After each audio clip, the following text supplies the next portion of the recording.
एक शांत छोटे से गांव में जो नदी के किनारे बसा था, एक जिज्ञासु और दयालु लड़की थी जिसका नाम अलीना था।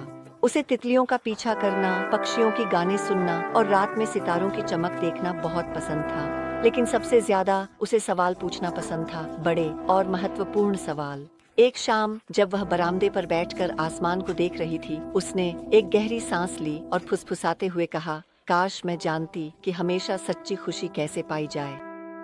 तभी उसके पास एक हल्की चमक प्रकट हुई। एक खूबसूरत फरिश्ता जिसकी पंख बादलों की तरह सफेद थे, उसके सामने खड़ा था, एक अकेला चांदी का पंख पकड़े हुए। अलीना, फरिश्ते ने धीरे से कहा, मैंने तुम्हारी इच्छा सुनी है। ये पंख जादुई है। यह तुम्हें सच्ची खुशी देगा, लेकिन केवल अगर तुम इसका ख्याल रखोगी। अलीना की आंखें चौड़ी हो गईं। मैं इसकी देखभाल कैसे करूं? उसने पूछा। फरिश्ते ने मुस्कुराया, तुम्हें इसे हल्का रखना होगा। अगर पंख भारी हो जाता है तो यह अपनी जादुई शक्ति खो देगा। हर बार जब तुम अपने दिल को दया, धैर्य और प्यार से भरोगी, यह हवा की तरह हल्का रहेगा। लेकिन अगर तुम अपने दिल को गुस्से, स्वार्थ या उदासी से भरोगी तो पंख भारी हो जाएगा।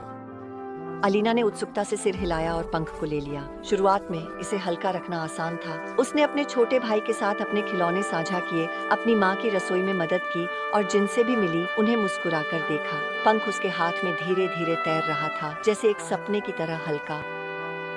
लेकिन एक दिन कुछ बदल गया। उसकी अपनी सबसे अच्छी दोस्त के साथ बहस हो गई। ये सही नहीं है, वह रोई, अपने हाथों को क्रॉस करते हुए। मैं उसे माफ नहीं करना चाहती। उस शाम उसने पंख की जांच की। ये भारी हो गया था। एक और दिन उसने एक लड़की के प्रति जलन महसूस की जिसके पास सुंदर जूते थे। पंख और भी भारी हो गया। फिर उसने अपनी माँ की मदद करने से मना कर दिया क्योंकि वह खेलने में बहुत व्यस्त थी। पंख इतना भारी हो गया कि वह इसे मुश्किल से पकड़ पा रही थी। उसकी आंखों में आंसू भर आए।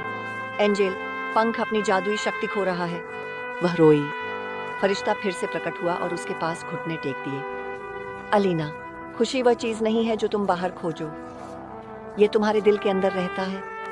जब तुम गुस्से, जलन और स्वार्थ को छोड़ देती हो तो खुशी वापस लौट आती है, जैसे पंख फिर से हल्का हो जाता है। अलीना ने अपने आंसू पोंछे और गहरी सांस ली।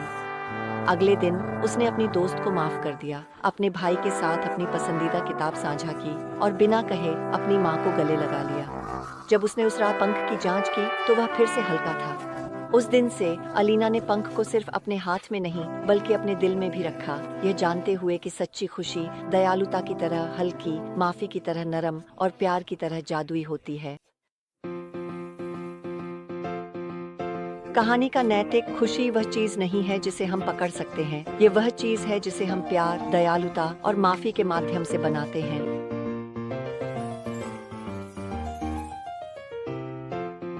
जब हमारे दिल हल्के होते हैं तो जीवन जादुई है।